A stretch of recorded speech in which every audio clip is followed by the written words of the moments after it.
What is up, YouTube? I'm Gallight74 here, bringing you guys our first week of the PTL. This week we take on Amit, coach of the South London Longnecks. Since it's week 1, we are both 0-0, so hopefully we can start off this league with a W. As I mentioned in the draft analysis, in this league we are on teams. I'm a part of the GOAT Crusaders, while my opponent is a part of Team D-Train. So hopefully we can, everybody on the GOAT Crusaders is facing somebody from D-Train this week. So hopefully we can go 5-5, if not higher, obviously, and do better than them, basically. And I'm going to try and do my part to help out. I do apologize if this video is late. Quote, it might be late, I'm not sure. I'm recording this on Saturday as it's supposed to go up on Saturday. There's a VGC tournament I'm actually going to tomorrow, and I'm trying my hardest to prep for that as much as possible, and I had to push back this recording a bit, so apologies again if this is late. It's all on my Twitter, I've been talking about it, so if you don't have me on Twitter, it is in the description below. I highly recommend you go follow me there.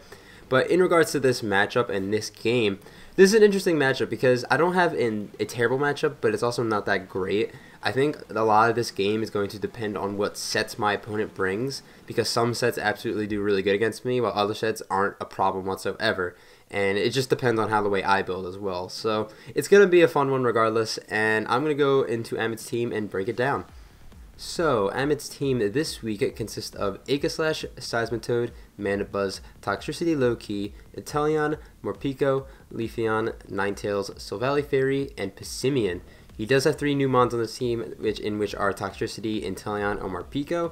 What I expect him to bring consists of Aegislash, Seismitoad, Mandibuzz, Toxtricity, Inteleon, and Passimian.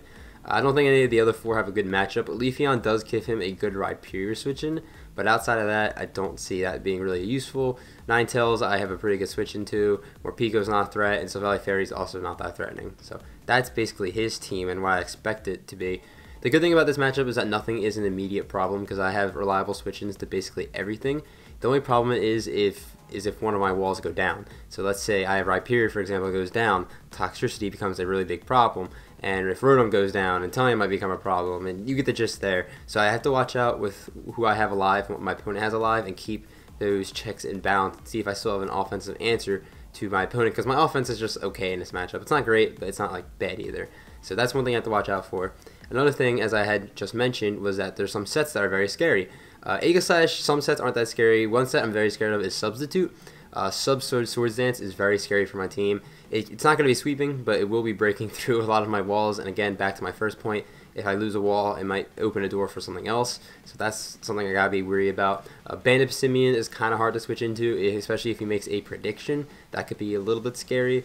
And then Scarf Toxtricity beats most of my offense. So that's something I definitely have to keep my eyes out for. But I feel like as long as I scout out his sets early and figure out how to play to it accordingly, I think I'll be okay in this matchup. His walls aren't too scary. Mandibuzz and Seismitoad, not too much of a big deal, even though I love Mandibuzz. Not really scared of it this week. But that is basically the rundown of my opponent's team. The team I'm rocking out with this week consists of Appleton, Glorian Weezing, Rhyperior, Cinderace, Rotom Wash, and Silvally Steel. Okay, so we are going to get into my team now. The first mon that I have on the team this week is going to be the good boy Appleton. Appleton is holding the Yachi Berry with the Thick Fat ability with the moves Apple Acid, Dragon Pulse, Leech Seed, and Recover. This is a good recovery option for my team. It's probably my only one on this team this week. Appleton is mainly here to deal with his Sun Core if he decides to bring it, though I don't really see it coming. It does deal with it quite fine because the Thick Fat and Leafeon never touches Appleton anyway. This is also my main switch into Inteleon. The only Inteleon set that is really scary for me is Choice Specs, because Choice Specs Ice Beam, even through Yachi and Thick Fat, still does a lot of damage to my Appleton. So that's something I do have to watch out for. This is also a switch into Seismitoad as well, though he could just switch into Aegislash or Mandibuzz. This is one of those reasons why that sub Aegislash is very scary, because I could still break that down with Apple Acid because it's a 100% Spadef drop. So I could just get Spadef drops and just beat it down that way, but if it's Substitute, I can't do that. So that's something I have to be really weary of. And that's basically the gist of Appleton, is just to Apple Acid things into either Heart Attack, Dragon Pulse, or Leech Seed it if I need recovery back, because I am going to need to stay healthy to consistently switch into his Sun or the Seismitoad or Inteleon. So I do have to watch out for that. But that is mainly what the Appleton is here for, and it also deals with Morpeko too. Next mon on the team is going to be Glorian Weezing. Glorian Weezing is holding the Black Sludge with Levitate this week with the Strange Steam, Sludge Bomb, Will-O-Wisp, and Defog. I do have Cinderace over there, and I do plan on using Cinderace a lot in this matchup, so I'm hoping that I do not have rocks on my side of the field. His only rocker is Seismitoad, and I can just beat that with this Weezing pretty easily. I can Wisp it and then just knock it down, Strange Steam or Sludge Bomb. Strange Steam and Sludge Bomb is very good coverage for my opponent's team. This is good for Mana Buzz. It's good for like more Pico, Leafeon, Passimian is my main switch into Passimian as well. The only thing that can appreciate this thing is the Aegislash, and if I get Aegislash on a burn, well, if it's a physical set, it's completely shut down. So that's pretty cool. I'm probably gonna click Will-O-Wisp the first time I have it on the field, but it really just depends on the situation I'm in. But you know, defensive wall, it's pretty standard. It's here to just beat down his offensive physical mons, which there aren't many of them. His team's more special, but his physical mons I beat down pretty hard with this mon. Third up, we have Rhyperior. Rhyperior is holding the leftovers with Solid Rock, moves being Stealth Rocks, Earthquake, Rock Slide, and the Ice Punch. This is really good against his team. This is his only Earthquake switch-in is Leafeon and Mana Buzz. Mana Buzz does not appreciate taking a rock move or even the Ice Punch, or I could throw up rocks to at least force it to defog so I could go more offensive with my team. This is like mixed offense and defense. I did need the defensive utility for Toxtricity because that thing was a big threat. So Rhyperior is one of the best switch-ins in the game to it, so it's really helpful. I guess I just said so like a billion times. I apologize. Rhyperior is my main switch into that thing, and then it just offensively beats a lot of his mons that don't appreciate ground moves. Even stuff like Seismitoad does not really want to be taking Earthquake because it does like 30-something%, and that's good for a defensive Seismitoad. And again, just Earthquake is so free in this matchup, and Rocks is pretty nice too, though I do expect Mana Buzz to be holding the heavy duty boots, so I won't get the 25 on that, but chip on anything is chip. That's going to be the Rhyperior set. Fourth up, we have our most important member of the team. We have Cinderace. Cinderace is holding the Choice Band with Pyro Ball, Flare Blitz, High Jump Kick, and U-Turn. I have Flare Blitz just in case I need to hit my attack like late game or something like that. I have Flare Blitz for that reason. High Jump Kick is for the Inteleon, which just nukes that, and then U-Turn just for pivoting. This destroys his team. This does 70% to Inteleon if it's got some bulk to it. It does like 80% actually.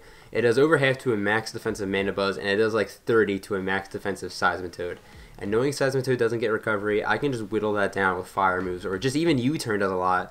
And then once Seismitoad's gone, this thing comes in and just claims the kill basically. Yes, Inteleon is faster, and I do have to play that game if he does decide to bring Inteleon. And he could also bring Flashfire Ninetales, which could be a stop to this set. But outside of that, nothing appreciates this. And I just thought Banned Pyro Ball was almost free in this matchup. And it deals with Aegislash very effectively. So I think this is going to be very important. I need to get at least a kill with this thing, or if I don't get a kill with Cinderace, then I'm probably going to lose the game because of that. Just because of how important this offensive pressure is from this thing. But that is the Cinderace. Next up, we have Rotom Wash. We have an offensive Rotom Wash with leftovers, Nasty Plot, Sub, Thunderbolt, and Dark Pulse. I felt there was no use for Hydro Pump because if he decides to bring the Drought on Ninetales, Thunderbolt's going to be doing basically as much as the Hydro Pump. And I felt like Dark Pulse would be nice to at least touch Seismitoad, as well as Seismitoad. That was basically it. This goal here is to sub up on the Mana Buzz because Mana Buzz almost has to come to deal with some of my mons. I can sub up on that. He can't break it, and then I can Nasty Plot and basically kill something. I don't really see too much of a stop to this. Leafeon is a bit annoying, but Leafeon kind of has trash Bidef, so a +2 Dark Pulse is doing 40, almost half to Leafeon, so that's pretty cool. Leafeon is faster, so I can't stay in if he breaks my sub, which is the only thing that kind of sucks because Rotom, I kind of wish it was a little bit faster. But sub, I felt like sub on the set was going to be really cool, and plus I can try out Nasty Plot for the first time since it actually has Nasty Plot this generation. That is Rotom Wash. And then finally, we have Silvally Steel. I'm going to try and get through Silvally without saying so, though I know I will say it. With the Steel Memory, because Silvally Steel. With U-Turn, Flash Cannon, Flamethrower, and Grass Pledge. Grass Pledge is to catch that Seismitoad off guard to weaken it so Pyro Ball can be even more free. U-Turn because Defiant Passimian with Scarf also runs through my team. Flash Cannon is just good stab, and Flamethrower for the Aegislash. This is a semi-switch into the Aegislash, particularly like a physical one, because if it's burnt, then I get to switch in every time. A special Shadow Ball, especially like Specs, could be very annoying, but he does have switch-ins, but again, Silvally's a very good pivot, so I could just U-turn out on whatever comes in the following turn. And then finally, my Silvally Steel beats his Silvally Fairy. So that is pretty cool. I almost said it. But that is going to be the wrap up of my team. I am feeling pretty good about this team. I do just have to play my walls correctly, and I think I'll be alright. That's going to be it for the team builder. We're going to head over to the Pokemon Showdown, and we're going to watch the battle. So looking at my opponent's team, he did not bring the Persimmon, but he did bring the Morpeko. So that's fine. Morpeko is not really that scary for my team. I am going to lead off with Cinderace because I'm not expecting him to lead off with Inteleon, and if he leads off with the Toad, I can just U-turn out on it into something appropriate, and then Power Ball just kind of nukes everything else. So that's my go-to here, as unfortunately he leads with the Inteleon, the worst lead that could have possibly happened. So I can't even U-turn out here. I have to go hard out into my Appleton as he goes for the U-turn. It's something I thought he would do, but I wasn't going to just risk my Cinderace turn 1. As he goes out into Mandibuzz, I don't think he's going to click Brave Bird here, but I'm going to go on the Weezing anyway just to tank any hit he throws at me, which he throws off the knockoff. And that sort of sucks because now Weezing can't really stay too healthy.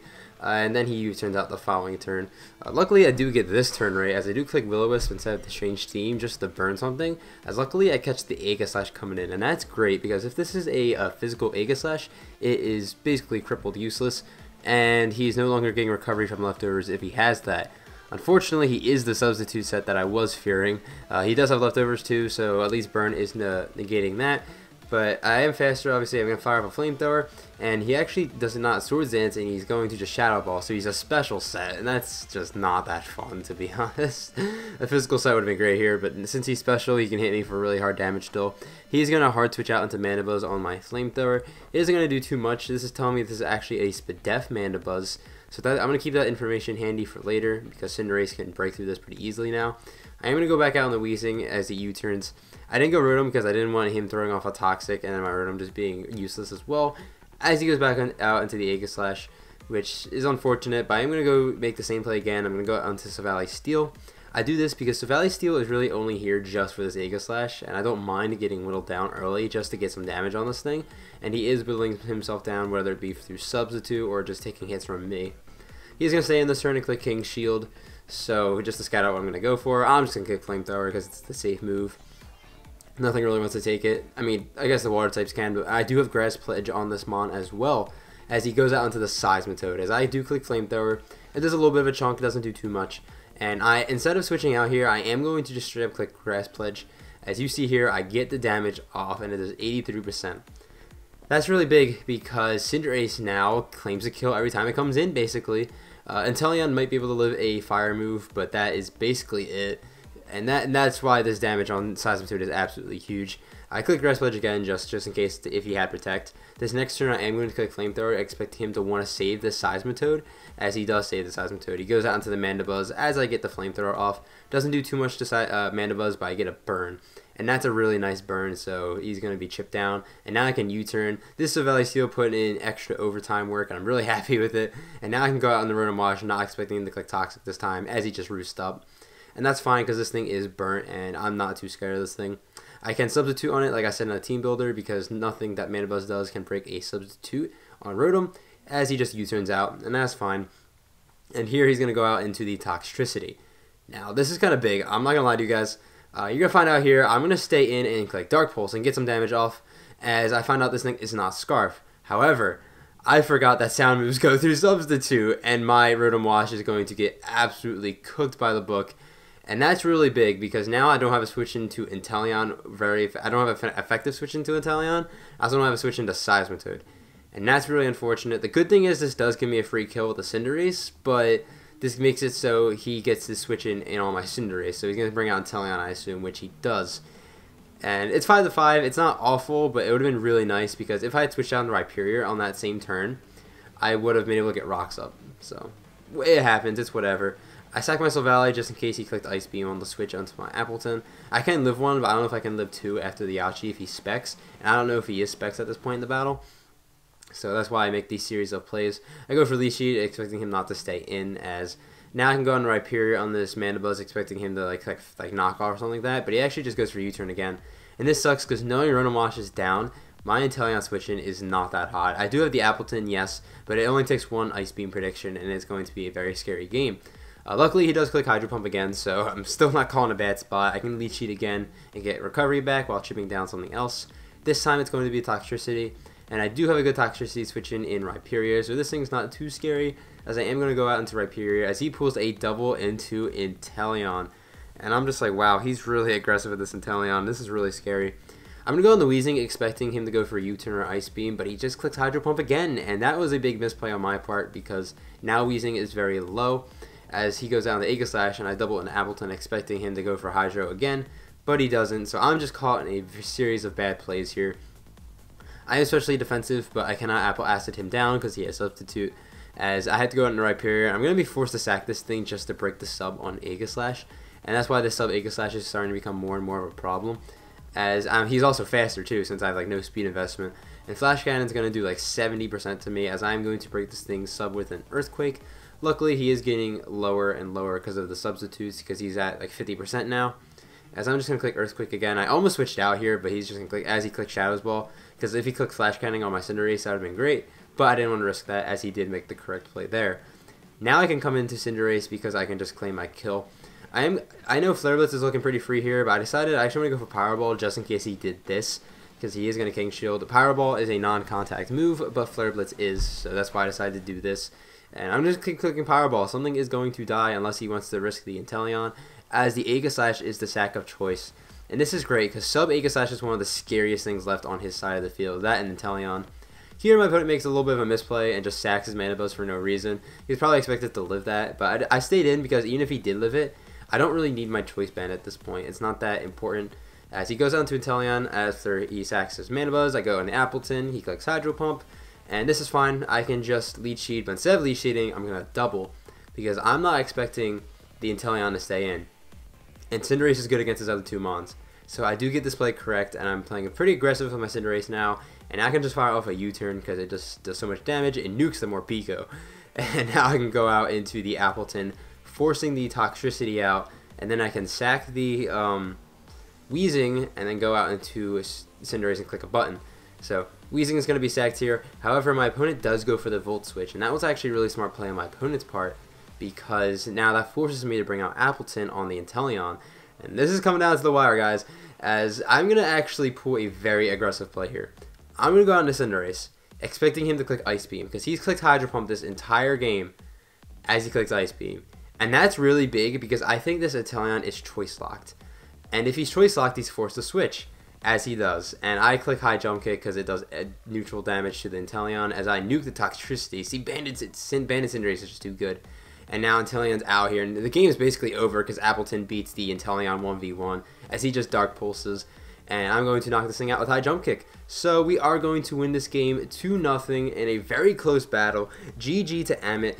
Me talking a lot in this narration absolutely destroyed my voice. I don't know why I talk so fast, but regardless, this was definitely not my most well-played game. I definitely made a lot of mistakes in the game, especially early game.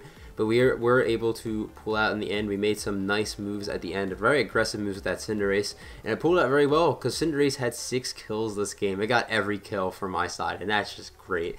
Overall, we played pretty well against the Inteleon. I did make a misplay on that Weezing switch in, but outside of that, I felt like I did alright around that Pokemon because that thing was definitely a threat.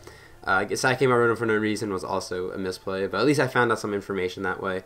So I guess there's a win in every sense of the world there. But once again, GG to Amit. We are going to start off the season 1-0, and the GOAT Crusaders this week, spoilers, went 7-3 overall. So we do have the upper hand on Team D-Train, who are 3-7, because that's all our people face. And I will let you guys know a little bit for next week that we are facing Team D-Train again. And this time, I am facing off against Joey, coach of the Los Angeles Nidokings. I do not remember what new Pokemon he has on his team, but we will go and break that down in next week's battle. That's basically all I have for you guys. I have a lot to do, so thank you guys for watching so much. If you enjoyed the video, please leave a like. If you like Pokemon Draft League content, consider subscribing to the channel. I'm head out of here. Have a fantastic day, YouTube.